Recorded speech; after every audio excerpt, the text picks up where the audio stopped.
I'm Vin. I'm Sori. That's Booby. And Vita and Chip and Culpy. This song I have been literally waiting for since probably the beginning of the channel. Very, very close to the beginning of the channel, somebody requested this. How do you say that? DOMINIA. DOMINIA. Mountains of God's Depression. The minute I read that title, I was like, Mountains of God's Depression. I was super curious, very interested, and I told the person, like, that title sounds amazing, but, like, nobody was asking for it. I'm like, how can this be? But, so I put in a request. That's why we're doing this one. I kept asking for it. Vin would be like, nah. It's like not getting any requests. But how come you built Nobody this was close asking. to Christmas? Nobody was asking for it. I know, except for me. So I put in enough requests, and now mine is to the top of the list. All right, DOMINIA, Mountains of God's Depression. Here we go. Okay, I think it was like, I don't know. I was gonna say what type of metal I thought it was. I think it said the symphonic death metal. I'm not sure. So, anyway, ready? Okay. Okay. And go.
Neo.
That did not disappoint.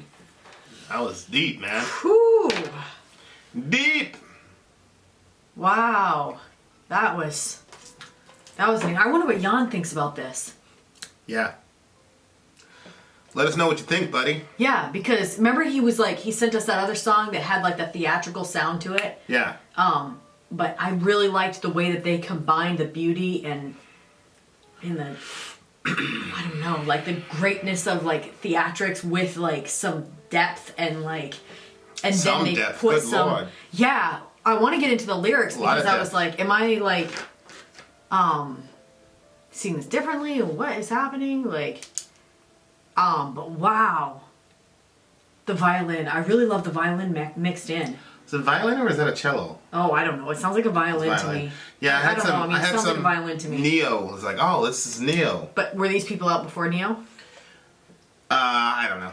2006 is when this record came out, so I guess these guys are first. Beautiful. Beautifully. You know, when we first started I mean, this whole they're journey, completely separate bands, for all. But Yeah. the yeah. beginning was kind of like your classic Neo intro. What were you saying when we first started this journey? When we first started this journey, which most of you guys know, was back in April of 2018. So we haven't been doing it for long. I didn't like it when there was kind of like opera-ish sort of theatrical stuff mixed in Right. with metal. I was like, what is going on and why What are would they trying to anybody do? this? Yeah. What a disaster. Yeah. But I actually like it now. Now I'm like, whoa, it's like the beauty and the harshness. grunge of the death vocals in there. It just really, I liked it. What did you think? I got one over in the second half of the song. The first half of the song is like, yeah, I've heard this before, Oh, okay. type of thing. Won me over immediately. Yeah, I've heard this before, and I was like, you got to do something special if you're going to name the song of that. Yeah. But as it went on, especially when they started getting clean and singing, I was like, well, okay, this is Oh my different. gosh, yeah. This is different. Yeah. And of course, I was blown away by the. I looked them up Yeah. because I'm like, is this a Christian band? Because I'm so blown away by how close to the Bible. Yeah. And Well, how that's why I close was to like, the- what? That's what I mean. Yeah. So, are they? Biblical? No, they're not. They're just a regular Russian death metal band. They're not. Don't you think Christian this is at all. an interesting song to do, like, just so after Christmas? Yes, for sure. Yeah, they're definitely not a Christian band. Just saw their thing. Yeah, they're a Russian melodic. That they're from Russia. You know, so I mean, Yeah. they're not a Christian band. Okay. And I don't know if in their mind that they're portraying God, at least God the Father. They're not. I don't think from their perspective that they're portraying God the Father as being good here or whatever. Yeah. You know, they're portraying him, I think, as you know, being depressed or upset or whatever, and then Jesus coming and all the rest of it is very interesting. Okay, But let's dig into it. I'm very interested. I mean, there's obviously some stuff I understood and some stuff that I was confused. The beggarly old man was sick and infirm. He was standing alone on the road. Miserable angel was visiting him. Someone was crucified the day before. I was assuming that was Jesus that was crucified. And was the angel well, I don't know. miserable I because think of it that? might have been a Jewish person that was around before Jesus showed up. Because Okay. in the second verse, they were talking for a long time, and in tears they were walking to the sky. So I think this guy is was dying. And then the Holy Son who brings no crime came down carefully in the night. I know that part made me cry. So this guy dies before Jesus shows up. So he never got to see, you know, what is it? The consolation of Israel. He's called in Luke chapter 2. Yeah. Pretty sure. So this is an old man who's basically lived and died under Roman authority. And lots of people were crucified. Thousands of Jews were Right. crucified according to Josephus during the time of Christ. Yeah. So before and after the time of Christ.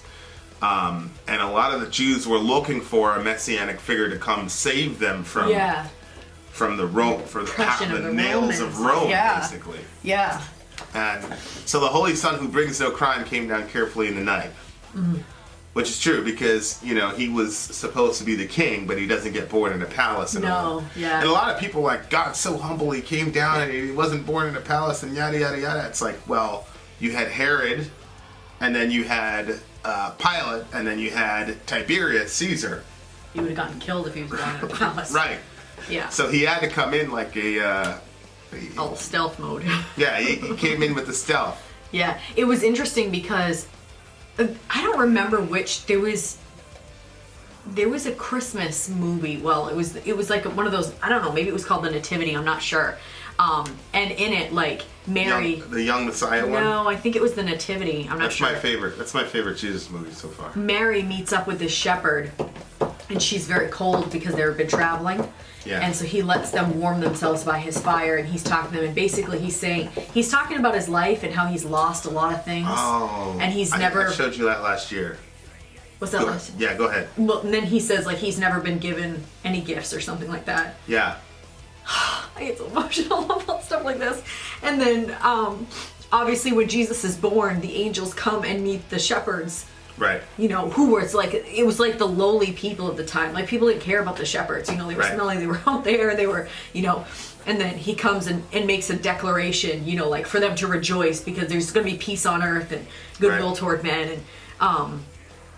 And he says, rejoice, right? Glory to God in the highest. Yeah. Rejoice. What does he say? Yeah, glory to God in the highest and on earth peace. Goodwill toward men. Goodwill toward men, yeah. Yeah. And so, like, in the little movie, like, obviously, like, this guy who's never received a gift, then the angels come to him, like, can you imagine some supernatural event?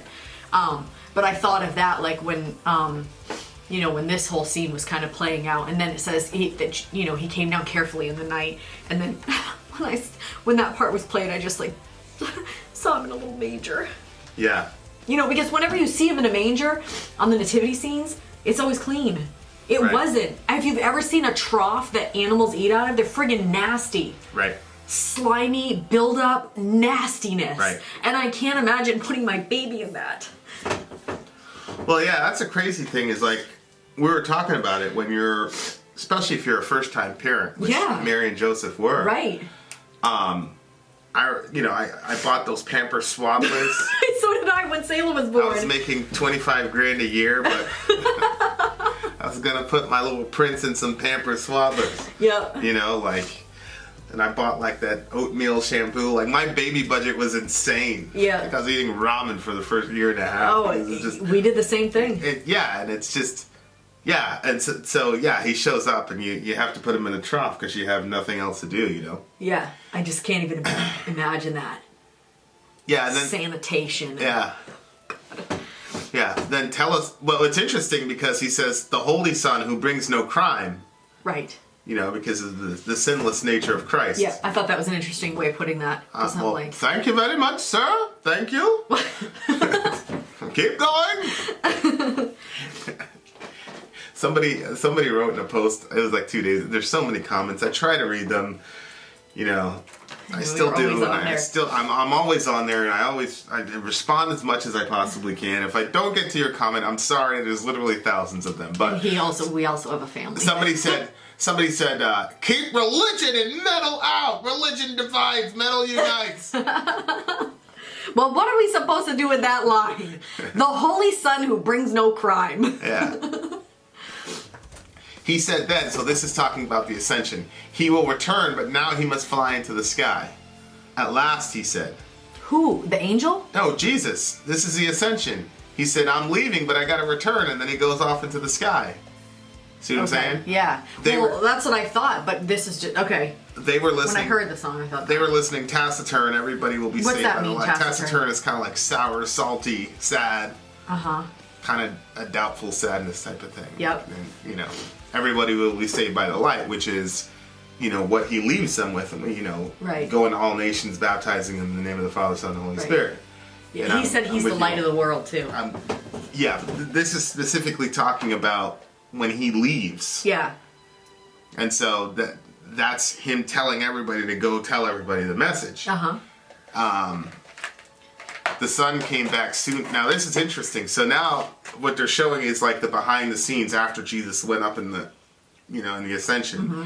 And so now Jesus is going back to the Father. Yeah. The Son came back soon and was glad. He had come, but his Father was sad. Yeah.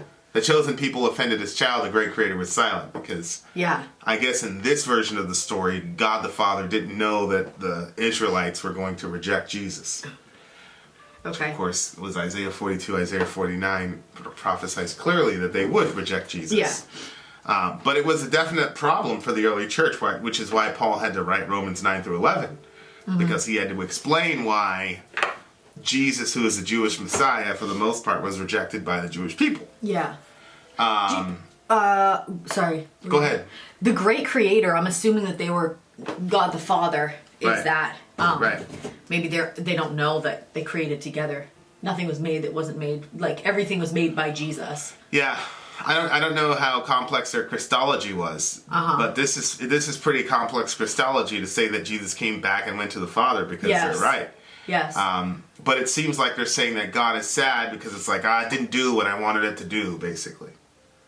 Which is actually the reverse, because when Jesus was on the earth, he was discouraged about the fact that the Jewish people weren't listening to him. We were just talking about that. Well, yeah, we're just odd. We were talking about it yesterday. Is Isaiah 49 or Isaiah 42? I'll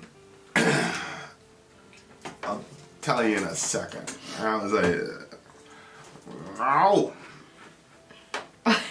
Just look up the phrase. I think it's 49. How much you want to bet it's 49? It's probably 49. You're usually pretty accurate. Yeah, see?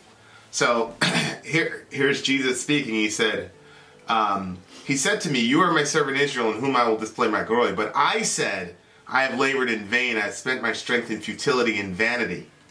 Yet my vindication is the Lord, and the reward is with my God. So he's saying, I've worked. It's been a complete waste. Is Jesus being discouraged? And then Jesus basically said, but, God will reward me. And then God answers him and says, it is not enough for you to be my servant to raise up the tribes of Jacob and to restore the protected ones of Israel. I will also make you a light for the nations to bring my salvation to the ends of the earth. So God is saying, actually, because remember, as Christians, we believe he was 100% man, 100% God. Right. So as a man, it would make complete sense that he would be discouraged and need encouragement.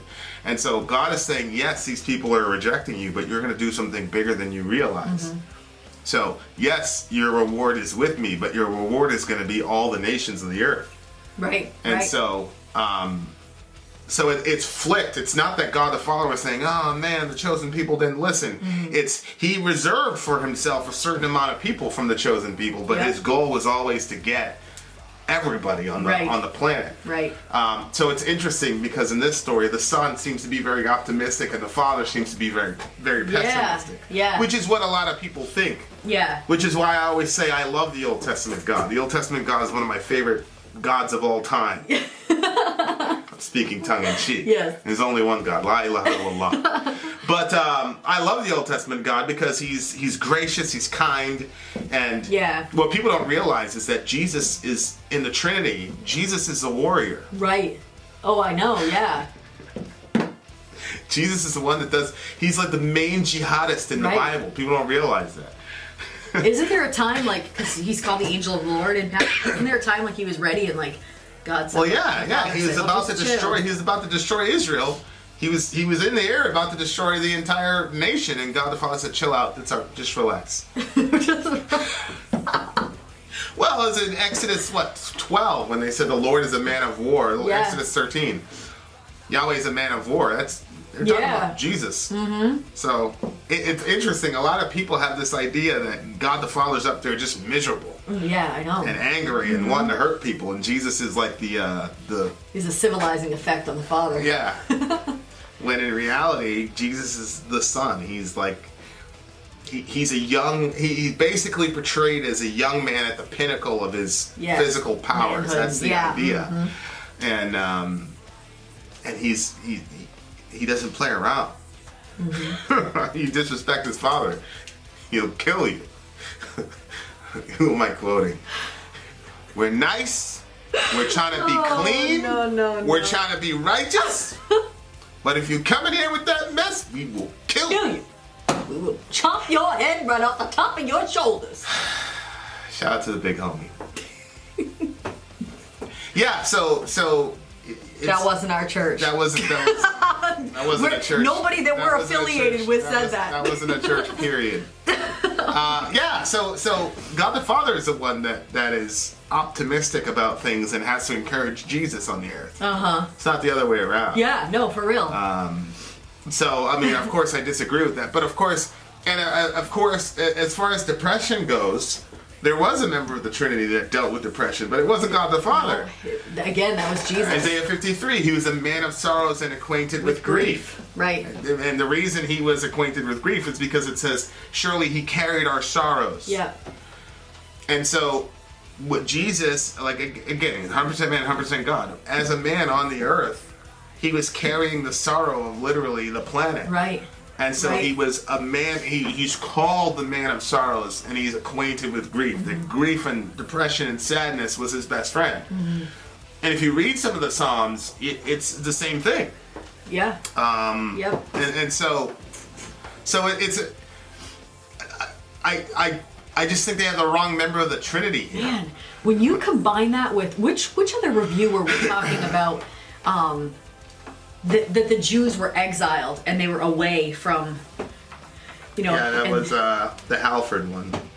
Emmanuel. Yeah. God with us, yeah. So when you combine that idea of exile, go back and listen to that one if you're curious of what I'm talking about. If you combine that with Jesus being basically someone who had dealt with depression and stuff like that, like, it's very metal. You know what I mean? Yeah, it's extremely a very metal. good Christmas message. Extremely metal. You know, it's not somebody that you can't relate with. I mean, you can, because he dealt with depression. And sleepless nights. You know how depression and insomnia go together? And he was like that. Yeah, he was metal for sure. Plus he had long hair. Come on. Alright, what do you give the song? Wait, babe. I really want to see what the ending there is. Mountains of God's Depression. No. And the angels were crying in scare, in embrace of depressive smell. Okay, so the angels were sad because of the way that the Father was. The head of the house is sad and upset, then they're going to be sad and upset. Okay, and the devil was loathing in hell because he lost. Anyway, beautiful, beautiful song. Oh, it's a 10 for me. Easy 10 for me. Yeah. What was it for you? I think it was a 10 for me. The chorus is interesting. Mountains of God's Depression rising up from the earth. Yeah, why from the earth? Because he said he went to... Well, I think it's God is looking at all the pain and suffering that's happening in the earth, and I think in this universe, he sent Jesus to solve it, but it didn't solve the problem. Mm-hmm. So it rises up from the earth. Well, is this before? Master of Passion is prepared for his birth? So is that supposed to be kind of like recircling it back? Right. So there's Mountains of God's Depression, which was what prepared the Son for his birth? Right, and then it says Master of Passion. Passion is suffering. Yep. So it's not passion like two lovers' passion. It's passion. So he's saying that God is a master of suffering. Yeah. That he prepared for Jesus' birth, and Mountains of God's Depression rising into the heavens, which is very interesting because if you think about the Christian messages, those three lines are basically the Christian message. God saw the pain and suffering that was rising up from the earth. Yep. And so he sent Jesus to ingest all of that suffering. Yeah. At his birth, and then Jesus' suffering is then sent up as an offering up to heaven that cancels out all the rest of our suffering if we want to be part of Jesus' new world. Right. So I don't think that that's where he was going, but that's those three lines are pretty much the